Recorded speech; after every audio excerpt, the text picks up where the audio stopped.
حضرت نعیم بن حمار رضی اللہ تعالی عنہ فرماتے ہیں کہ میں نے رسول اللہ صلی اللہ علیہ وآلہ وسلم کو فرماتے ہوئے سنا کہ اللہ تعالیٰ فرماتا ہے، اے ابن آدم، اپنے دن کے شروع کی 4 رکعتیں ترک نہ کر، میں دن کے آخر تک تجھ کو کافی ہوں گا، یعنی تیرا محافظ رہوں گا۔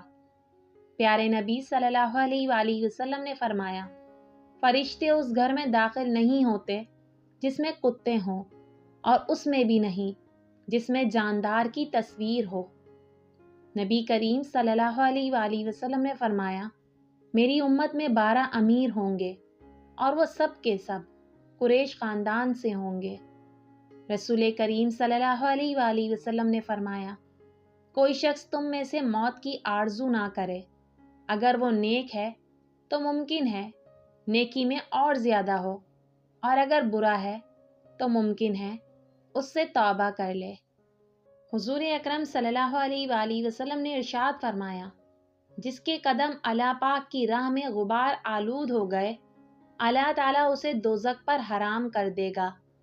نبی کریم صلی اللہ علیہ وآلہ وسلم نے ارشاد فرمایا، جس نے کسی مسلمان کی پردہ پوشی کی، اللہ پاک قیامت کے دن اس کی پردہ پوشی کرے گا۔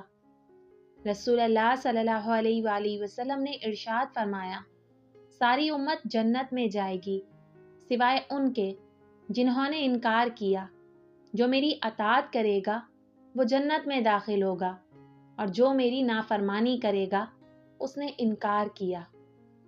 پیارے نبی صلی اللہ علیہ وآلہ وسلم نے ارشاد فرمایا، وہ شخص جنت میں داخل نہیں ہوگا جس کے دل میں رائی کے دانے کے برابر بھی غرور و تکبر ہوگا۔ فرمان مصطفیٰ صلی اللہ علیہ وآلہ وسلم، روزے دار کا سونا عبادت اور اس کی خاموشی تسبیح کرنا اور اس کی دعا قبول اور اس کا عمل مقبول ہوتا ہے۔